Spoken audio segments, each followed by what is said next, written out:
বিসমিল্লাহির রহমানির রহিম। সুপ্রিয় নবীন শিক্ষার্থীবৃন্দ, আসসালামু আলাইকুম রহমতুল্লাহ। তোমরা জানো দীর্ঘদিন যাবৎ করোনা ভাইরাসের কারণে শিক্ষা প্রতিষ্ঠান বন্ধ রয়েছে। তোমাদের পড়াশোনার কথা চিন্তা করে সরকার অনলাইনে ক্লাস পরিচালনার উদ্যোগ নিয়েছে। এর ধারাবাহিকতায় আজকের এই অনলাইন ক্লাস। আজকের অনলাইন ক্লাসে তোমাদেরকে স্বাগতম। আমি মোহাম্মদ আজিজুর রহমান, প্রভাষক পদার্থবিজ্ঞান, ইমাদপুর এপি ফাজিল ডিগ্রি মাদ্রাসা, দেউলপাড়া, মিঠাপুকুর, রংপুর। আজকে আমি যে বিষয়টা তোমাদের সামনে উপস্থাপন করব সেটা হচ্ছে পদার্থবিজ্ঞান প্রথম পত্রের দ্বিতীয় অধ্যায় ভেক্টর। ভেক্টর নিয়ে আমি তোমাদের সাথে কথা বলবো। তো আলোচনাটা খুবই গুরুত্বপূর্ণ। আশা রাখি তোমরা মনোযোগ দিয়ে শুনবে এবং দেখবে এবং বোঝার চেষ্টা করবে। তো চলো যাওয়া যাক মূল আলোচনায়। তো ভেক্টর থেকে প্রথম যে বিষয়টা আমি আলোচনা করব, যে বিষয়টা নিয়ে আমি তোমাদের সাথে কথা বলবো, সেটা হচ্ছে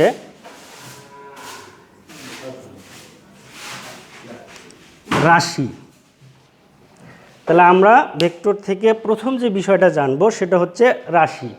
রাশি কাকে বলে তোমরা জানো, যে ভৌত জগতে যা কিছু পরিমাপ করা যায়, যা কিছু মাপা যায়, তাকেই আমরা রাশি বলি। তো দেখো, দৈর্ঘ্য পরিমাপ করা যায়, তাহলে দৈর্ঘ্য পরিমাপ করা যায়, সুতরাং এটি একটি রাশি। ভর পরিমাপ করা যায়, সুতরাং এটি একটি রাশি। তারপর সময় পরিমাপ করা যায়, সুতরাং এটি একটি রাশি। তাপমাত্রা পরিমাপ করা যায়, সুতরাং এটি একটি রাশি। এরকম অসংখ্য রাশি রয়েছে, আমরা ধারাবাহিকভাবে জানবো রাশিগুলো সম্পর্কে। তাহলে কী হলো, ভৌত জগতে যা কিছু পরিমাপ করতে পারবো তাকেই আমরা বলবো হলো রাশি। রাশি দৈর্ঘ্য একটা রাশি, ভর একটা রাশি, সময় একটা রাশি, তাপমাত্রা একটা রাশি। তাহলে এদেরকে রাশি বলা হয় কেন? কারণ দৈর্ঘ্য আমরা পরিমাপ করতে পারবো, ভর আমরা পরিমাপ করতে পারবো, সময় আমরা পরিমাপ করতে পারবো, তাপমাত্রা আমরা পরিমাপ করতে পারবো, সুতরাং এদেরকে বলা হয় রাশি। এবার আমরা দেখব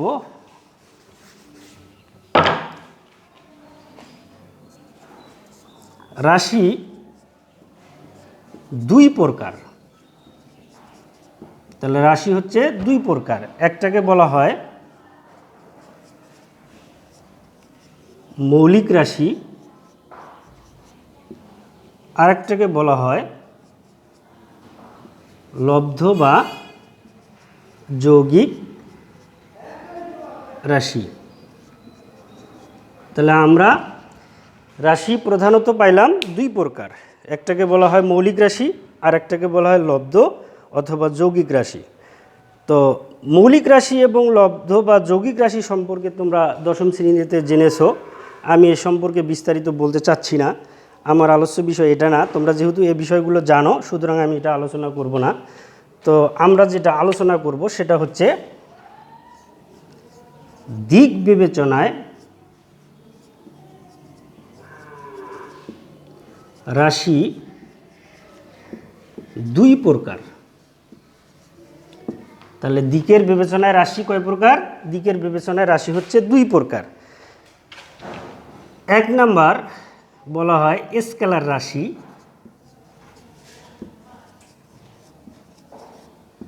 আরেকটা হচ্ছে ভেক্টর রাশি। ভেক্টর রাশি। তাহলে কি হলো দেখো, তাহলে আমরা মূলত আলোচনা করব ভেক্টর। তাহলে দিক বিবেচনায় রাশি হলো দুই প্রকার। একটাকে বলা হয় স্কেলার রাশি, আর একটাকে বলা হয় ভেক্টর রাশি। তো স্কেলার রাশি এবার আমরা জানবো স্কেলার রাশি কি, ভেক্টর রাশি কি। যেহেতু আমি আগেই বলেছি তোমরা এই আলোচনাগুলো শুনেছো, এজন্য আমি এটা আলোচনা করব না। আমার আলোচ্য বিষয় যেহেতু ভেক্টর, সেজন্য আমি এটাতে গুরুত্ব আরোপ করছি। তাহলে আমরা এখন আলোচনা করব স্কেলার রাশি বা ভেক্টর রাশি। তাহলে দিক বিবেচনায় রাশি কয় প্রকার? দুই প্রকার। একটাকে বলা হয় স্কেলার রাশি, আর একটাকে বলা হয় ভেক্টর রাশি।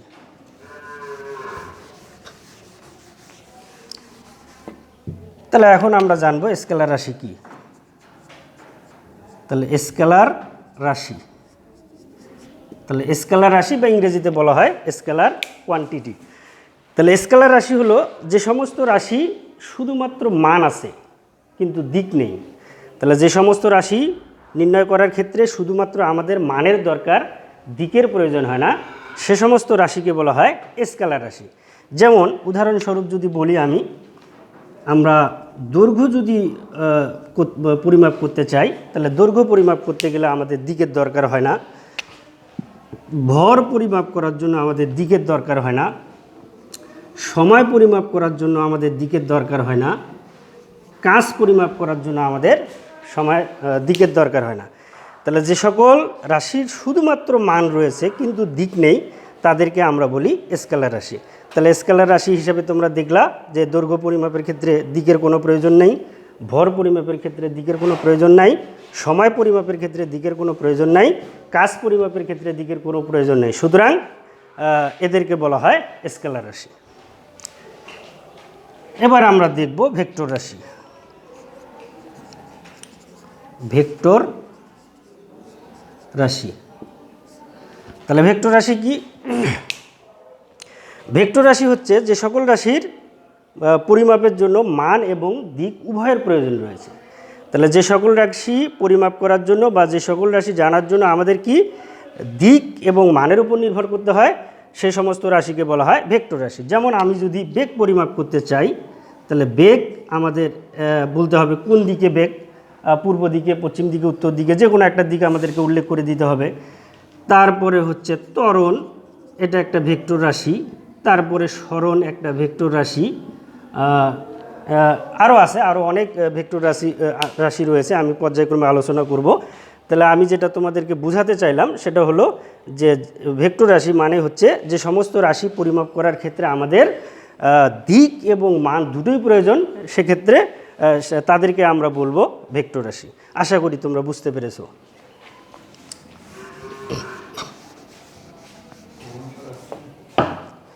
এখন আমরা দেখব ভেক্টর নির্দেশনা। ভেক্টর নির্দেশনা বা রিপ্রেজেন্টেশন অফ ভেক্টর। তাহলে ভেক্টর নির্দেশনা বলতে আমরা কি বুঝবো? আমরা ভেক্টর রাশিকে কিভাবে উপস্থাপন করব, কেমন করে উপস্থাপন করব, এটাকেই বলা হয় ভেক্টর নির্দেশনা। আমি যদি কোনো একটা রাশিকে ভেক্টর বলতে চাই, তাহলে ভেক্টর বলতে গেলে আমাকে কি করতে হবে? তাহলে ভেক্টর বলতে গেলে আমি কিভাবে সেটাকে উপস্থাপন করব, কিভাবে সেটা লিখিতভাবে দেখাবো, তাহলে এটা দেখানোর নামই হচ্ছে ভেক্টর নির্দেশনা। তো আমরা ভেক্টর রাশিকে দুইভাবে দেখাতে পারি। একটা হচ্ছে অক্ষর দ্বারা, আর একটা আমরা দেখাতে পারি হলো সরল রেখা দ্বারা। সরল রেখা দ্বারা। তাহলে ভেক্টর রাশিকে আমরা দুইভাবে উপস্থাপন করতে পারি, একটা হচ্ছে অক্ষর দ্বারা আর একটা হচ্ছে সরল রেখা দ্বারা। অক্ষর দ্বারা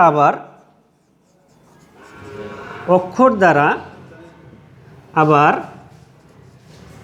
চারভাবে দেখানো যায়। চারভাবে দেখানো যায়।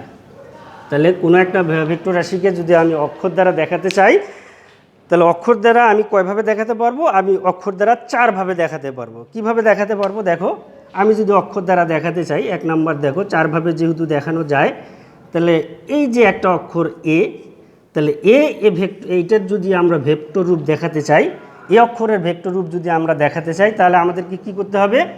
এই এ অক্ষর লিখে তার উপর একটা তীর চিহ্ন দিতে হবে। বি অক্ষরের যদি আমি ভেক্টর রূপ দেখাতে চাই, তাহলে আমরা কি করব? বি অক্ষর লিখে তার উপর একটা তীর চিহ্ন দেব। যদি আমি এ এর ভেক্টর রূপ দেখাতে চাই, তাহলে এ লিখে তার উপর একটা ভেক্টর চিহ্ন দেব। তাহলে এটা একটা রূপ, এভাবে আমরা দেখাতে পারি। তারপর আমরা কিভাবে দেখাতে পারি? তাহলে দুই নম্বরে আমরা যেভাবে দেখাতে পারি, দেখো, আমরা দেখাতে পারি কোনো একটা অক্ষরের উপর রেখা চিহ্ন দিয়ে। তাহলে আমি যদি এ ভেক্টর রূপ দেখাতে চাই, তাহলে আমরা এ লিখে তার উপর রেখা চিহ্ন দেব। যদি আমি বি এর ভেক্টর রূপ দেখাতে চাই, তাহলে বি লিখে তার উপর রেখা চিহ্ন দেব। যদি আমি সি এর ভেক্টর রূপ দেখাতে চাই, তাহলে সি লিখে তার উপর একটা রেখা চিহ্ন দেব। তাহলে আমরা এভাবে ভেক্টরকে উপস্থাপন করতে পারি। তিন নাম্বার যে বিষয়টা দেখো, তাহলে আমরা তিন নম্বরে কীভাবে দেখাতে পারি? কোনো একটা অক্ষরের নিচে রেখা চিহ্ন দিয়ে আমরা ভেক্টর রিপ্রেজেন্টেশন করতে পারি। কোনো একটা অক্ষরের নিচে আমরা রেখাচিহ্ন দিয়ে ভেক্টর দেখাতে পারি, কোনো একটা অক্ষরের নিচে রেখাচিহ্ন দিয়ে আমরা ভেক্টর দেখাতে পারি। তাহলে আমরা অক্ষর দ্বারা 4 ভাগে দেখাতে পারি। একটা হচ্ছে অক্ষরের উপরে তীরচিহ্ন দিয়ে, তারপরে হলো অক্ষরের উপরে রেখাচিহ্ন দিয়ে, আর একটা হচ্ছে অক্ষরের নিচে রেখাচিহ্ন দিয়ে। আরেকভাবে দেখানো যায়, সেটা হচ্ছে দেখো, আরেকভাবে দেখানো যায় ভেক্টরকে, সেটা হচ্ছে বোল্ড হরফে। বোল্ড হরফে অর্থাৎ মোটা করে অক্ষরের যে কোনো একটা প্রান্ত যদি আমরা মোটা করে দেই, এই যে এ অক্ষর, এটাকে যদি আমরা বোল্ড করতে চাই, তাহলে যে কোনো একটা প্রান্ত আমরা মোটা করে দেব। তাহলে মোটা করে দিলেই বুঝবো এ একটা ভেক্টর। বিকে যদি আমি দেখাতে চাই, যে কোনো একটা প্রান্ত আমরা মোটা করে দেব, দিলেই এটা হবে ভেক্টর। তাহলে অক্ষর দ্বারা আমরা ভেক্টরকে 4 ভাবে উপস্থাপন করতে পারি। আমি তোমাদেরকে পর্যায়ক্রমে দেখালাম। এখন এখানে আরেকটা বিষয় আমি তোমাদেরকে স্মরণ করিয়ে দিতে চাই, সেটা হচ্ছে কোনো একটা ভেক্টরের যদি আমি মান জানতে চাই, কোনো একটা ভেক্টরের যদি আমি মান প্রকাশ করতে চাই, তাহলে মান প্রকাশ করতে গেলে আমাকে কি করা লাগবে দেখো। তাহলে আমি এই যে একটা ভেক্টর, এ একটা ভেক্টর, তাহলে এই ভেক্টরটার আমি মান দেখাতে চাই। তাহলে মান দেখাতে গেলে আমাদেরকে কি করতে হবে? তাহলে মান দেখাতে হলে এই যে ভেক্টর রাশিটা আছে, এই ভেক্টর রাশিটার দুই পাশে দুইটা খাড়া টান দিলেই ভেক্টরের মান নির্দেশ করবে, অথবা শুধুমাত্র এ অক্ষর দ্বারা ওই ভেক্টরটার মান প্রকাশ করা হয়। তাহলে আমি যদি এ ভেক্টরের মান দেখাতে চাই, তাহলে আমরা এভাবে দেখাবো। অনেকে এটাকে মড বলে থাকে, আসলে এটা ভুল কথা। এটা হলো ভেক্টর রাশিটা লিখে দুই পাশে দুটা খাড়া টান দিতে হবে, অথবা শুধুমাত্র অক্ষর দ্বারা ভেক্টরটার মান প্রকাশ করা হয়। আমি যদি বি ভেক্টরের যদি আমি মান দেখাতে চাই, তাহলে আমি বি ভেক্টর দেব, এইভাবে দুটা খাড়া টান দেব, অথবা আমি শুধুমাত্র বি দ্বারা ভেক্টরের মান নির্দেশ করতে পারি। আশা করি আমার কথাগুলো তোমরা বুঝতে পেরেছো। তো এবার আমরা দেখব সরলরেখার সাহায্যে কিভাবে ভেক্টর দেখানো যায়। দেখো, সরলরেখার সাহায্যে আমরা যদি ভেক্টর দেখাতে চাই, তাহলে এই যে একটা সরলরেখা আমরা অঙ্কন করব। তাহলে এটাকে যদি আমরা ভেক্টর প্রকাশ করতে চাই, তাহলে ভেক্টর প্রকাশ করতে গেলে আমার কি করতে হবে? এই রেখাটার মাথায় একটা তীরচিহ্ন দিতে হবে। আমি এই পাশেও একটা তীরচিহ্ন দিতে পারি, এই পাশেও একটা তীরচিহ্ন দিতে পারি। আমি যদি এই পাশে তীরচিহ্ন দেই, তাহলে এটা একটা ভেক্টর হয়ে যাবে। তাহলে এটা যদি একটা ভেক্টর হয়ে যায়, তাহলে ভেক্টরের এই বিন্দুটাকে বলা হয় শীর্ষবিন্দু। এটাকে বলা হয় শীর্ষবিন্দু। আর এই যে বিন্দুটা, এই বিন্দুটাকে বলা হয় পাদবিন্দু। পাদবিন্দু, অথবা এইটাকে বলা হয় সূচন বিন্দু। তাহলে আমি রেখার সাহায্যে এভাবে ভেক্টরকে দেখাতে পারি। আমি এভাবেও দেখাতে পারতাম। তখন এইটা হবে আমাদের শীর্ষবিন্দু, এইটা হবে শীর্ষবিন্দু, আর এইটা হবে আমাদের পাদবিন্দু। পার্থক্য শুধু এতটুকু। তাহলে ভেক্টরকে দেখো, তাহলে অক্ষরের সাহায্যে 4 ভাবে উপস্থাপন করতে পারি, আর সরলরেখার সাহায্যেও আমরা ভেক্টরকে উপস্থাপন করতে পারি। আশা করি তোমরা আমার কথাগুলো বুঝতে পেরেছো। এবার আমরা দেখব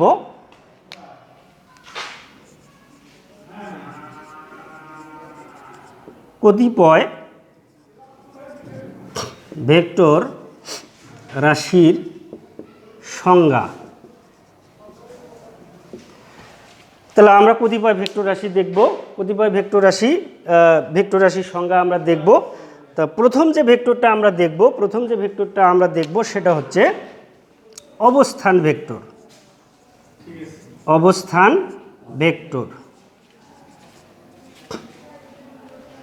তাহলে এখন আমরা দেখব অবস্থান ভেক্টর কাকে বলে। দেখো, তাহলে অবস্থান ভেক্টর হচ্ছে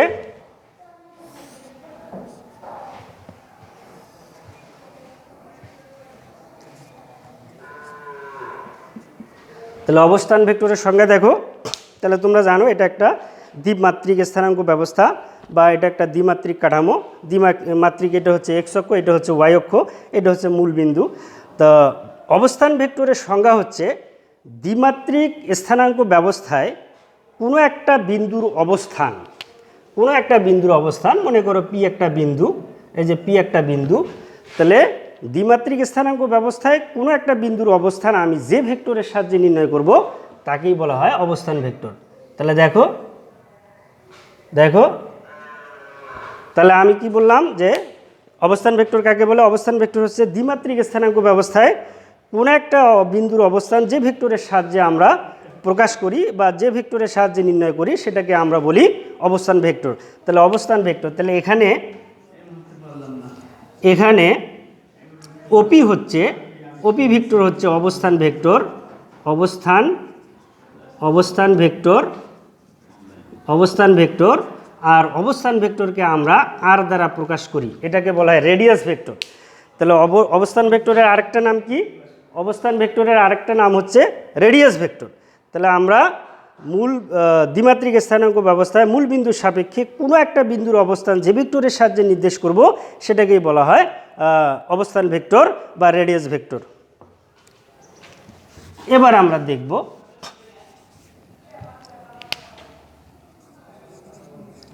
সরণ ভেক্টর। তাহলে সরণ ভেক্টর কি দেখো? তাহলে সরণ ভেক্টর হচ্ছে যে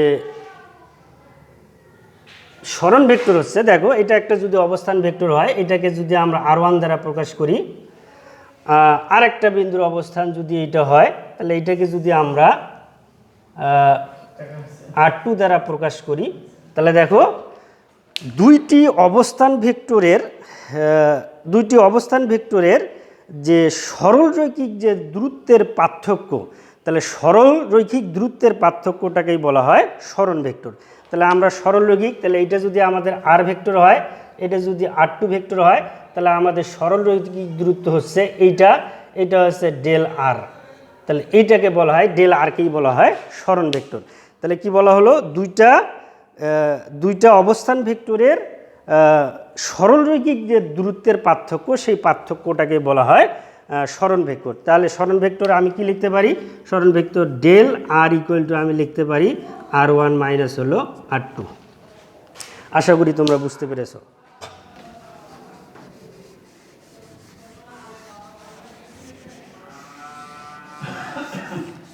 এবার যে বিষয়টা আমরা জানব সেটা হচ্ছে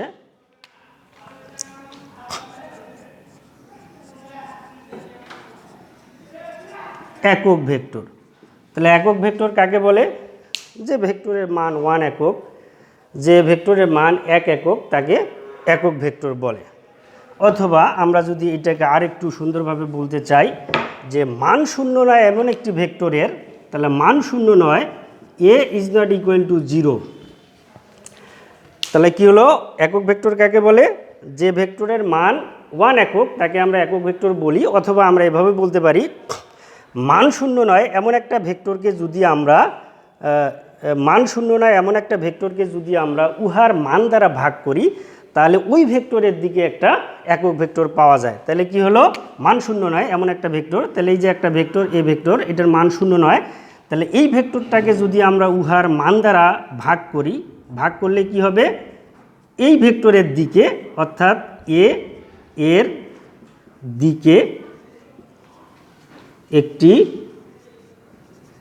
একক ভেক্টর পাওয়া যায়। তাহলে মান শূন্য নয় এমন একটা ভেক্টরকে যদি উহার মান দ্বারা আমরা ভাগ করি, তাহলে ওই ভেক্টরের দিকে একটা একক ভেক্টর পাওয়া যায়। ধরি আমরা সেই একক ভেক্টরটা হলো এ। আর এখানে আরেকটা বিষয় তোমরা মনে রাখবে যে একক ভেক্টর প্রকাশ করার ক্ষেত্রে আমরা টুপি চিহ্ন ব্যবহার করি, এরকম চিহ্ন দিতে হবে।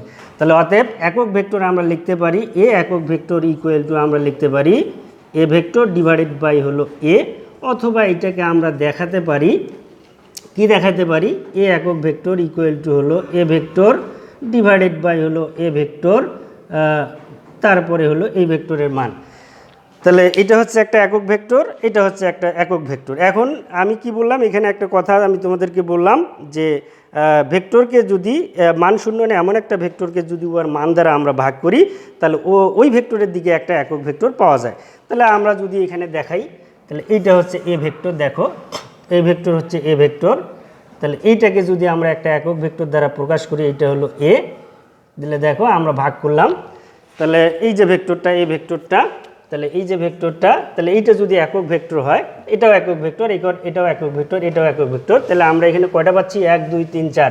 তাহলে আমরা লিখতে পারি হলো এ ভেক্টর ইকুয়াল টু 4 একক ভেক্টর। তাহলে আশা করি তোমরা আমার কথা বুঝতে পেরেছো। তাহলে এটা হচ্ছে একক ভেক্টরের রাশিমালা অথবা একক ভেক্টরের সংজ্ঞা।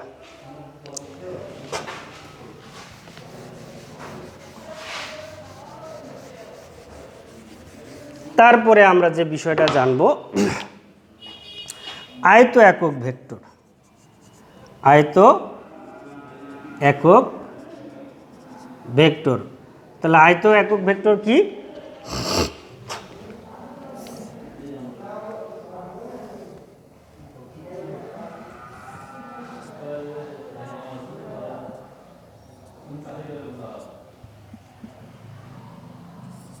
তাহলে দেখো, এটা হলো ত্রিমাত্রিক স্থানাঙ্ক ব্যবস্থা।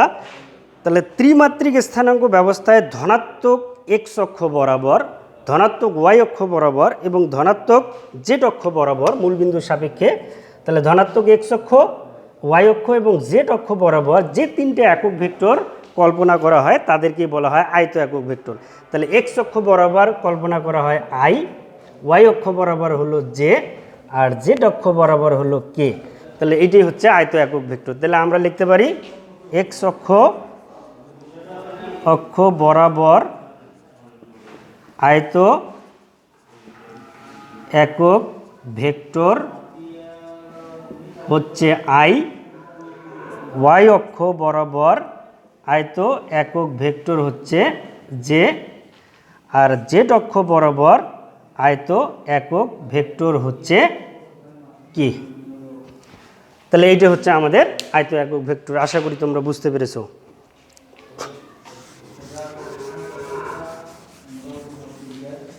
তারপরে আমরা দেখব সদৃশ ভেক্টর। সদৃশ ভেক্টর। তাহলে সদৃশ ভেক্টর কি? দুইটা সমজাতীয় ভেক্টর, দেখো এ একটা ভেক্টর, এটা একটা ভেক্টর। তাহলে দেখো আমরা দুইটা সদৃশ, তাহলে সদৃশ ভেক্টর কাকে বলবো? দুটি একই জাতীয় কিন্তু মান ভিন্ন। তাহলে মান ভিন্ন এবং দুটি একই জাতীয় ভেক্টর যদি একই দিকে ক্রিয়া করে তাহলে তাদেরকে বলা হয় সদৃশ ভেক্টর।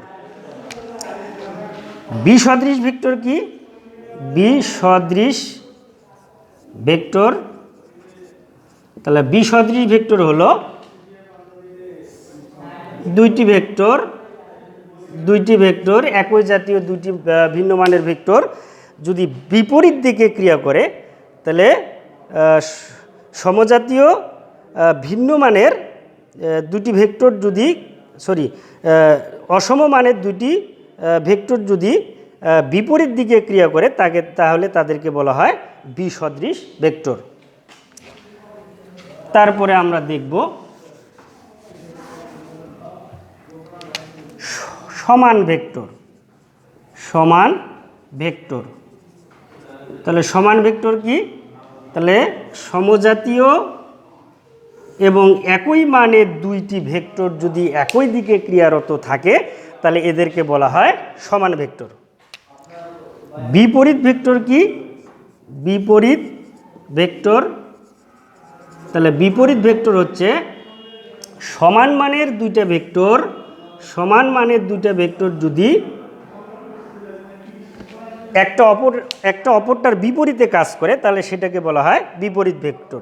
তাহলে সমজাতীয় এবং একই মানের দুইটা ভেক্টর যদি পরস্পর বিপরীত দিকে কাজ করে, বিপরীত দিকে ক্রিয়া করে তাহলে তাদেরকে আমরা বলি বিপরীত ভেক্টর।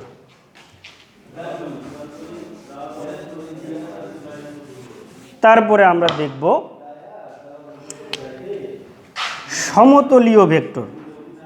সমতলীয় ভেক্টর। তাহলে সমতলীয় ভেক্টর কি? দুই বা ততোধিক ভেক্টর যদি একই তলের মধ্যে ক্রিয়ারত থাকে, মনে করো এ একটা ভেক্টর, বি একটা ভেক্টর, সি একটা ভেক্টর। তাহলে দেখো, তাহলে তিনটা ভেক্টর কোনো একটা তলের মধ্যে যদি একই সমতলীয় ভেক্টর, তাহলে আমরা কাকে বলবো? সমতলীয় ভেক্টর হলো দুই বা ততোধিক ভেক্টর যদি একটা তলের মধ্যে বা একই তলের মধ্যে ক্রিয়ারত থাকে, তাহলে আমরা তাদেরকে বলি সমতলীয় ভেক্টর। তাহলে সমতলীয় ভেক্টরের ক্ষেত্রে একটা বিষয় তোমরা মনে রাখবা যে তিনটা রাশিকে আমরা কখন সমতলীয় ভেক্টর বলতে পারি। তাহলে তিনটা রাশিকে আমরা সমতলীয় ভেক্টর তখনই বলতে পারবো যখন A dot B cross C equal to যদি 0 হয়, তাহলে A dot B cross C এর মান যদি 0 হয়, তাহলে আমরা বলতে পারি ভেক্টর তিনটা একই সমতলে অবস্থান করছে। আশা করি বুঝতে পেরেছো। তো সুপ্রিয় শিক্ষার্থীরা, আজকের আলোচনা এই পর্যন্ত। ভিডিওটা ভালো লাগলে লাইক দিও এবং ভিডিওটা তোমাদের বন্ধুবান্ধবদের মধ্যে শেয়ার করে দিও, যাতে তারাও এই ভিডিও থেকে উপকৃত হতে পারে। তো thank you very much for watching.